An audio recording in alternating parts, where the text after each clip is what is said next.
नमस्कार, तिरंगा टीवी राजस्थान के लिए टेक्निकल एडिटर हरीश भाटी के साथ मैं रानी रावल। आज मेरे साथ जुड़ चुके हैं मेरे सहयोगी सुमेर लाल गौड़।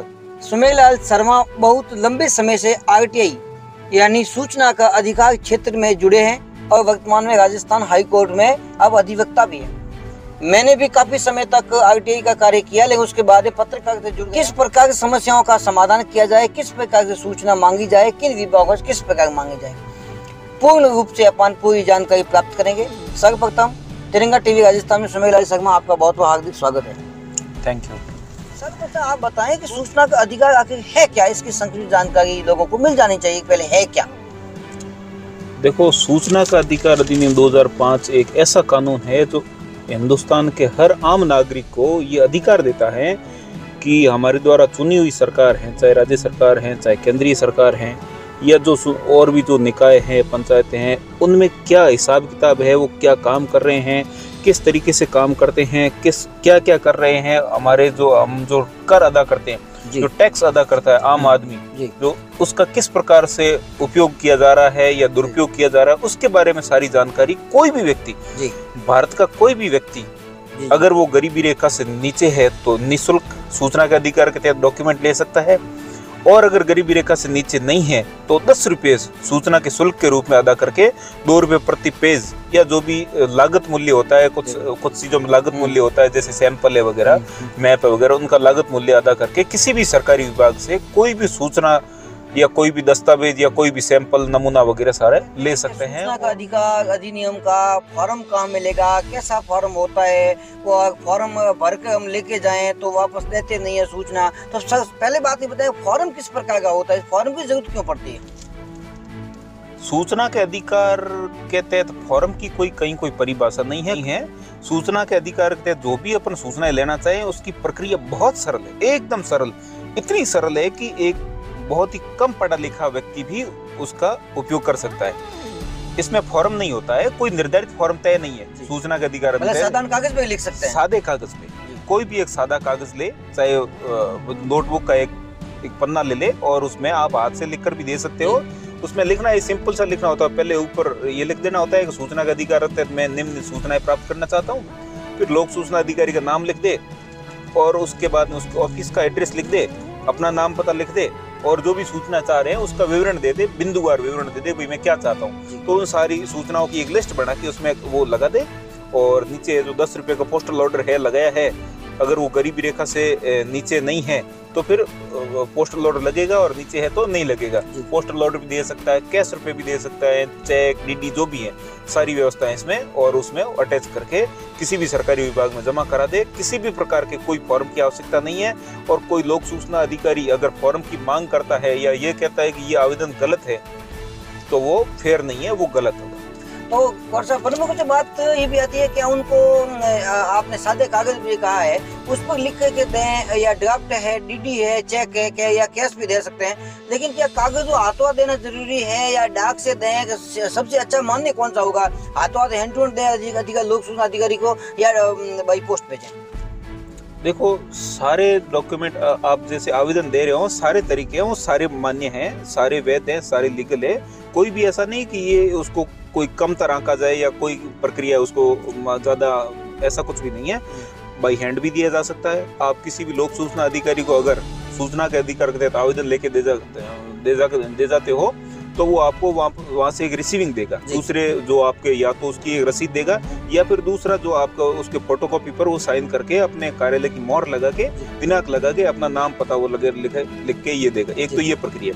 दूसरा ये है, आप डाक द्वारा भी भेज सकते हैं। डाक द्वारा आप जैसे स्पीड पोस्ट कर दो, रजिस्टर्ड पोस्ट कर दो, ये सारे वो तरीके हैं। आजकल राजस्थान सरकार ने या केंद्रीय सरकार ने, कई सारे देश में और भी राज्य सरकारें, ज्यादातर सरकारों ने ये प्रक्रिया ऑनलाइन कर दी। अब जैसे मैं आपको एक उदाहरण देता हूँ, राजस्थान में अगर आपको सूचना के अधिकार तहत कोई आवेदन करना है तो आपको ई मित्र जो पोर्टल होता है उसके जरिए भी कर सकते हो, या खुद की SSO ID बनाकर भी उसमें आप आवेदन घर बैठे बैठे कर सकते हो। इसमें कोई एक्स्ट्रा शुल्क नहीं लगता आपका, उसमें डाक खर्चा भी बचता है, और मात्र 10 रुपये शुल्क आपको ऑनलाइन जमा कराना होता है। वो आप पेटीएम से कर सकते हो, फोन पे से कर सकते हो, गूगल पे, जो तमाम ऑनलाइन, कैसे भी शुल्क पहुंच जानी चाहिए, शुल्क पहुंचना चाहिए। हाँ। ये है इसमें, और इसमें उसमें आप नेट बैंकिंग वगैरह खूब सारे हैं जो ऑनलाइन ट्रांजेक्शन के वो है, सारी व्यवस्था उसमें अवेलेबल है और कोई भी व्यक्ति लगा सकता है। गौर साहब, प्रमुख रूप से अपना बात ये करें कि आम लोगों को ये किस प्रकार का और किस बात का ध्यान रखना चाहिए सूचना मांगने से पहले, ताकि उनको कोई समस्या नहीं आए और लोक सूचना अधिकारी जानबूझ करके उस आवेदन को निरस्त नहीं करे। तो प्रमुख रूप से किस बात का ध्यान रखें, कैसे शब्द लिखे, किस प्रकार की जानकारी मांगे, किस प्रकार नहीं मांगे, इसका थोड़ा विवरण दे दें। प्रमुख रूप से एक चीज आपको ध्यान रखनी है कि जो भी सूचनाएं लेनी है जी, वो डॉक्यूमेंट होते हैं। किसी भी सरकारी दफ्तर में डॉक्यूमेंट आपको मांगने हैं। जैसे कि मैं आपको एक उदाहरण बता देता हूँ। आपको एक जिला कलेक्टर ऑफिस से अगर कुछ सूचनाएं लेनी है कि जिला कलेक्टर की कार्यालय की उसकी जो लॉगबुक है, गाड़ी की लॉगबुक है, तो आप ये मांग सकते हो जिला कलेक्टर बाड़मेर या जो भी है जिस जिले का कलेक्टर है उसके गाड़ी की लॉगबुक उपलब्ध करवाई जाए।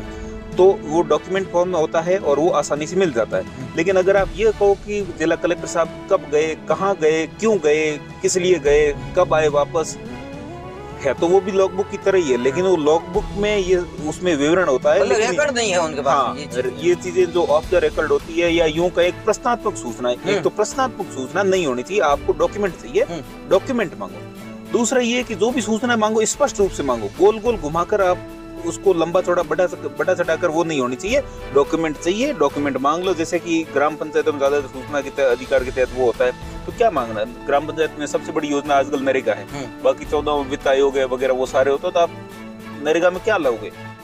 कहीं पर अगर कोई टांका बना है तो उस टांके में क्या क्या सामग्री आपने डाली है, उस सामग्री की मिश्रण क्या है, उस सामग्री की मात्रा क्या है, मस्टर रोल कितने कितने चले तो मस्टर रोल की कॉपी मांग लो। जी शेड्यूल वगैरह होता है तो उसकी कॉपी मांग लो। एक सिंपल सा वो जो डॉक्यूमेंट उनके ऑफिस में होता है वो आपको मिल जाएंगे। बस ये मोटा मोटा ध्यान रखना, बाकी ऐसा कुछ नहीं, स्पेशल कुछ भी नहीं है, देने योग्य सारी सूचनाएं दी जाती। मतलब कई बार क्या होता है कि लोक सूचना अधिकारी जानबूझ के आपने प्रश्नवाचक लगाया इसीलिए अदेय है, नहीं दे सकते, तो इसमें कई बार समस्या आती है। तो आपने बता दिया, बहुत अच्छी जानकारी दी। दूसरी बात ये है कि एक और वो लोक सूचना अधिकारी नहीं देने के नाम पर लिख देते हैं ये व्यक्तिगत सूचना है, मौलिक अधिकारों का हनन है, निजता का नाम लेकर के वो सूचना नहीं देते। तो निजता अधिकार वास्तव में है, मौलिकता है, निजी जानकारी, तो ये कहाँ तक सही है, कहाँ तक गलत है, अपन कहाँ तक मांग सकते हैं और कहाँ तक इस पर प्रतिबंध है, नहीं दे सकते? ऐसा है कि सारे लोक सूचना अधिकारी यूं कहे कि कुछ लोक सूचना अधिकारी करप्ट भी होते हैं। वो उनके द्वारा जो घोटाले कर दिए गए हैं या जो गड़बड़ियां कर दी गई है, वित्तीय अनियमितता, उनको दबाने के लिए गलत तरीके से जवाब देते हैं। मैं आपको बताता हूँ व्यक्तिगत सूचना क्या होती है। व्यक्तिगत सूचना, अगर आप किसी की बीमारी की रिपोर्ट लेना चाहो तो वो व्यक्तिगत सूचना मानी जा सकती है कि भाई उसमें क्या क्या बीमारियां वगैरह, वो उसको नहीं दी जा सकती। या मान लीजिए आप पैन कार्ड का विवरण लेना चाहते हो, पैन कार्ड की फोटोकॉपी, तो ये नहीं दी जा सकती। या किसी के बैंक के विवरण डिटेल अगर वो लेना चाहते हो तो ये नहीं ली जा सकती। बाकी है क्या, ऑफिशियल रिकॉर्ड होता है। किसी भी सरकारी दफ्तर में अगर आप आरटीए लगाते हो तो उस ऑफिस के अंदर जो रिकॉर्ड संधारित होता है उसकी फोटोकॉपी तो ले रहे हो जी। तो इसमें कुछ वो ऐसी कुछ कोई सूचना नहीं होता। हाँ, कुछ विभागों में हो सकती है, जैसे कि पुलिस विभाग को ले लेते हैं। तो पुलिस विभाग में अगर कोई किसी मामले की इन्वेस्टिगेशन चल रही है तो इन्वेस्टिगेशन चल रही है, यानी कि उसमें एफआईआर या चालान कोर्ट में पेश नहीं किया है, अभी तक वो इन्वेस्टिगेशन ऑफिसर है वो जांच कर रहा है, तो उस दरमियान उस मुकदमे के संबंध में कुछ चीजें नहीं ली जा सकती। ऐसी नहीं कि सारी सूचनाएं वो भी नहीं ले बारी नहीं, उसमें कुछ सूचना ऐसी हैं जिनको देने से मुलजिम को पकड़ने पर असर पड़ सकता है, वो मुलजिम पुलिस की पकड़ से बाहर हो सकता है, जांच उसमें प्रभावित हो सकती है, तो वो सूचनाएं नहीं दी जा सकती। या मान लीजिए आप डिफेंस के संबंध में, जैसे आर्मी के संबंध में कुछ सूचनाएं, जैसे बीएसएफ के संबंध में, वो सूचनाएं नहीं ले सकते, बाकी सारी सूचनाएं दे होती है। गौर साहब हमारे साथ में जुड़े और अच्छी खासी जानकारी दी, और अगले वीडियो में दूसरा भाग और हम जारी करेंगे, उसमें हम जानकारी प्राप्त करेंगे कि किन विभागों से किस प्रकार से सूचना मांगी जाए, कौन होते हैं लोक सूचना अधिकारी, और लोक सूचना अधिकारी सूचना नहीं दे तो कितने दिन बाद में प्रथम अपील लगाई जा सकती है, और प्रथम अपील में सूचना नहीं मिले तो सेकंड अपील, द्वितीय अपील कितने दिन बाद में कहां लगाई जा सकती है, किस प्रकार लगाई जा सकती है। साथ ही हम सूचना प्राप्त आपसे जानकारी प्राप्त करेंगे गौर साहब से कि किन विभागों से मांग सकते हैं, किन विभागों में हम नहीं मांग सकते, किन किन विभागों में सूचना का अधिकार लागू है, किन पर अधिकार ये लागू नहीं है। तो दूसरे भाग संख्या 2 में अपन अधिक जानकारी प्राप्त करेंगे। तब तक आप देखते रहिए तिरंगा टीवी राजस्थान। जय हिंद, जय भारत।